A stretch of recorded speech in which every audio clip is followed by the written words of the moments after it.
आज हम पढ़ेंगे इंग्लिश का chapter number 1 the last lesson. इसके ऑथर है अल्फोंसे डॉडेट। तो अल्फोंसो डॉडेट जो है वो एक फ्रेंच नॉवेलिस्ट है, शॉर्ट स्टोरी राइटर है। द लास्ट लेसन उन दिनों का बात है जब फ्रांको प्रूशियन वॉर हुआ था, मतलब फ्रांस और प्रूशिया के बीच में वॉर हुआ था, जिसमें फ्रांस हार गया था, डिफीट हो गया था और प्रूशिया जीत गया था।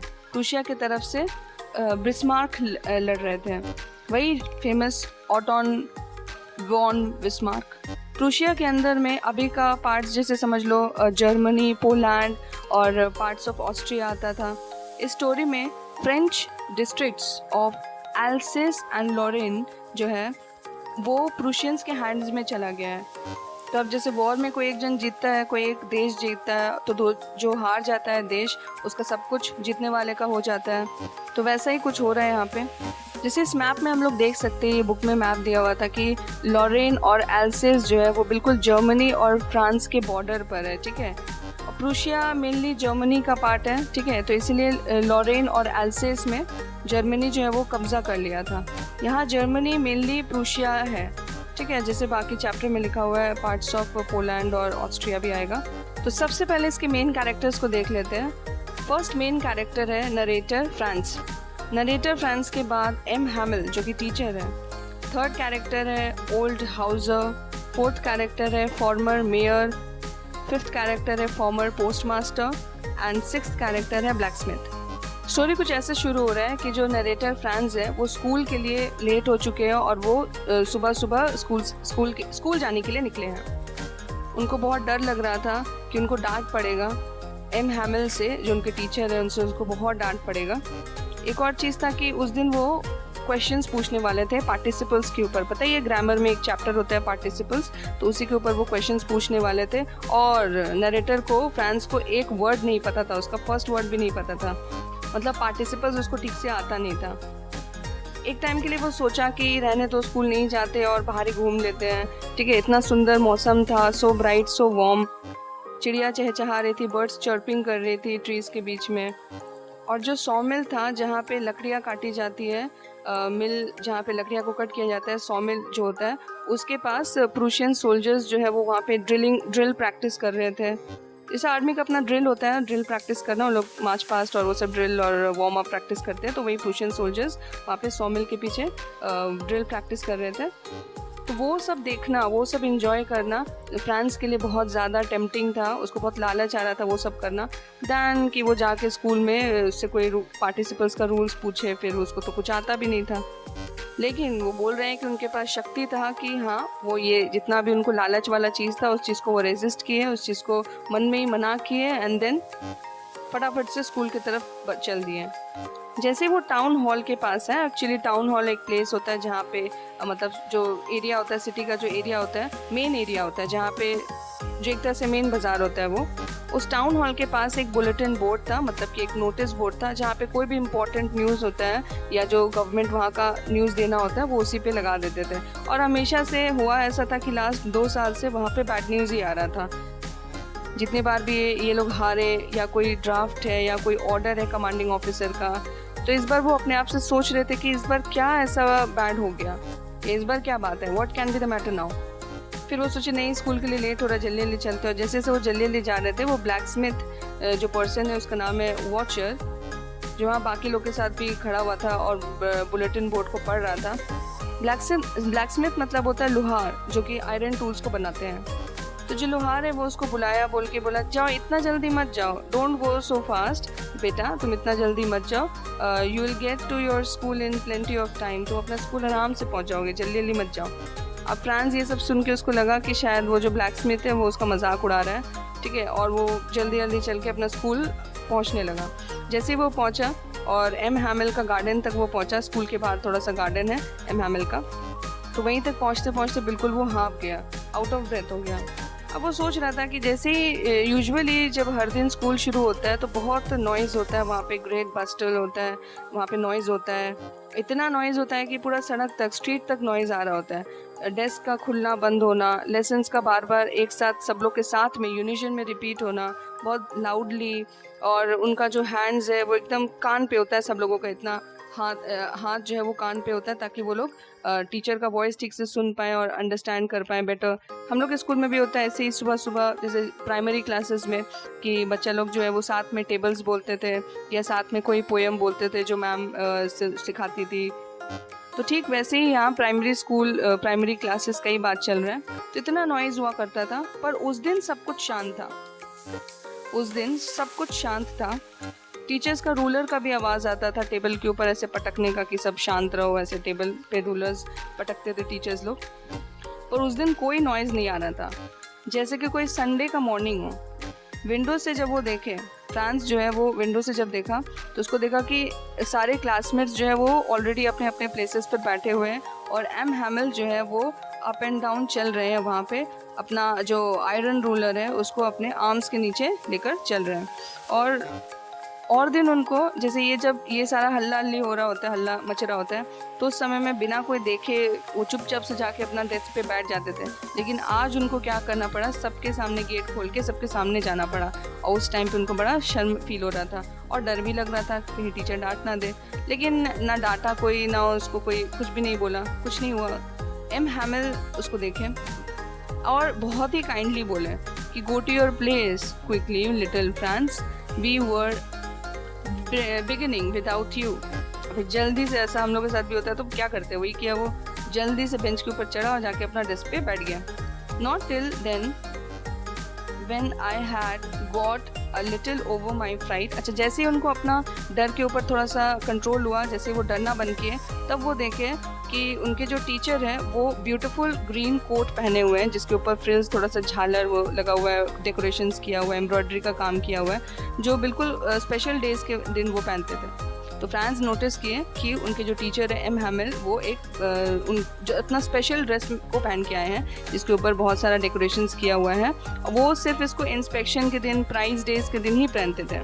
बाकी पूरा स्कूल तो खाली अजीब लग रहा था, स्ट्रेंज लग रहा था और सॉलम लग रहा था। सॉलम मतलब कि सीरियस, बहुत सीरियस लग रहा था सब कुछ। जो चीज़ उनको सरप्राइज किया वो ये था कि लास्ट के बेंच पे, बैक बेंचेस पे, जो कि हमेशा खाली रहता था, वहाँ पे आज के दिन विलेज पीपल बैठे हुए थे और क्वाइटली हम लोग का तरह ही चुपचाप बैठे हुए थे। वहाँ पे ओल्ड हाउसर अपना 3 कॉर्नर हैट के साथ, फॉर्मर मेयर और फॉर्मर पोस्ट मास्टर भी बैठे हुए थे, बाकी और लोग भी बैठे हुए थे। सभी लोग बहुत सैड लग रहे थे। ओल्ड हाउसर जो था वो अपने साथ एक ओल्ड प्राइमर लेकर आया था, मतलब कि प्राइमर मतलब कि एक छोटा सा स्मॉल बुक होता है लर्नर्स का। तो वो उसका एक्चुअली वो जो बुक था वो थोड़ा सा पुराना था, ओल्ड था, उसका जो साइड का एजेस था वो थोड़ा डैमेज बुक था, तो काफ़ी पुराना बुक वो लेके आया था। उसी के ऊपर वो अपना स्पेक्टिकल्स को पहन के उसी का बुक का पेजेस को पढ़ने का कोशिश कर रहा था, वो बुक को अपना नीज के ऊपर रख के। उसके बाद जैसे ही वो सोच रहा था कि ये सब क्या चल रहा है, एम हैमिल जो है वो अपने चेयर से उठे और उठ के बोले कि हम लोग, बहुत ही सीरियस वॉइस में वो बोले, बहुत ही सीरियस वॉइस में, जेंटल टोन में। आज वो गुस्सा बिल्कुल भी नहीं थे, बिल्कुल उनका आवाज़ में कोई एंग्रीनेस नहीं था। He was not very angry, rather he was very sad, he was very sad. और वो बोले कि my children, this is the last lesson I shell give you. जा, ये सुन के तो भाई फ्रांस का होश ही उड़ गया। The order has come from Berlin to teach only German in the schools of Alsace and Lorraine. ये न्यूज़ मिलते ही मतलब फ्रांस का होश ही उड़ गया और जो एम हैमिल है वो ये भी बोले कि जो न्यू मास्टर है वो कल सुबह आएगा और आज फ्रेंच का लास्ट लेसन है। This is your last lesson, French lesson. I want you all to be attentive.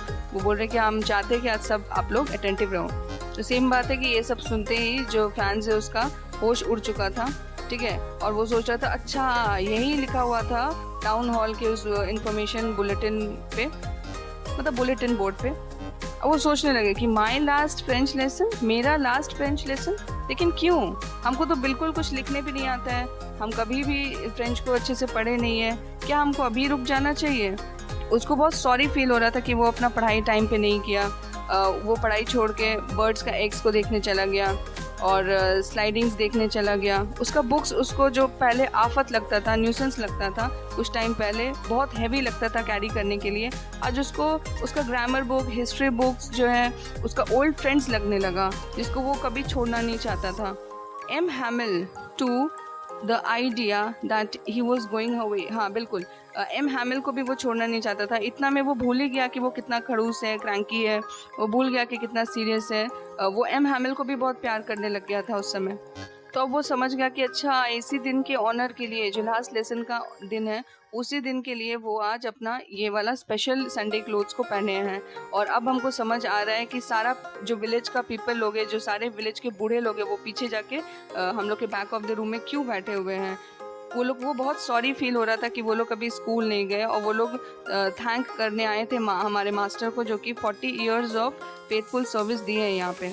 और हाँ, अपना कंट्री को रिस्पेक्ट देने के लिए भी आए हैं, जो शायद अब उनका नहीं है। जैसे वो ये सब सोच रहे थे, उनका नाम बुला लिया गया और अब उनका टर्न था रिसाइट करने का। मतलब उनसे कुछ क्वेश्चन पूछा गया था और उनको अब आंसर देना था, तो उनको अब रिसाइटेशन करना था, कोई पार्ट को पढ़ना था। और उनको जो है वो पार्टिसिपल का वो टेरिबल रूल, मतलब पार्टिसिपल्स में कुछ रूल्स होते हैं, तो वो रूल्स उनको याद नहीं था। वो फर्स्ट 2 वर्ड्स बोलकर ही बिल्कुल मिक्सड अप हो गए, ठीक है। और उनका दिल बहुत ज़ोर ज़ोर से धड़कने लगा और उनका जो नज़र है वो नीचे हो गया और अपना डेस्क को पकड़ के एकदम नीचे देखने लगा, और ऊपर देख ही नहीं रहते सबके सामने। इट मीन्स उनको शाय फील हो रहा था कि उनको लास्ट लेसन वाले लास्ट डे वाले दिन भी उनको कुछ भी याद नहीं था।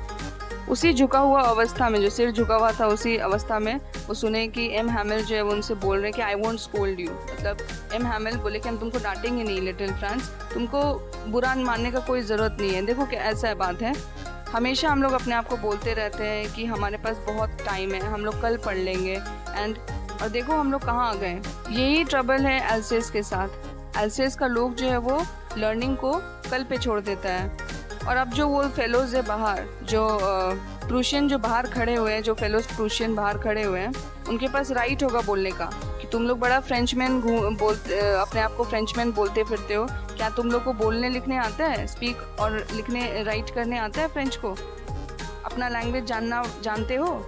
लेकिन फ्रांस तुम वर्स्ट नहीं हो, हम लोग सब इसके जिम्मेदार हैं। एक्चुअली वो सबको ब्लेम भी कर रहे हैं, वो फ्रांस को ही सिर्फ ब्लेम नहीं कर रहे, वो अपने आप को ब्लेम कर रहे हैं, वो पेरेंट्स को भी ब्लेम कर रहे हैं। वो बोल रहे कि तुम्हारे पेरेंट्स जो है वो ज़्यादा इच्छुक नहीं थे तुमको पढ़ाने के लिए।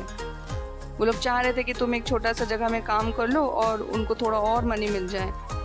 और वो ऐसा भी बोले कि मुझको भी तो ब्लेम करना चाहिए, क्या हम तुमको पढ़ने के टाइम पे अपना गार्डन में फ्लावर्स पे पानी डालने के लिए नहीं भेज दिए, और जब हमको फिशिंग करने जाना था तब क्या हम तुम लोग को हॉलीडे नहीं दे दिए।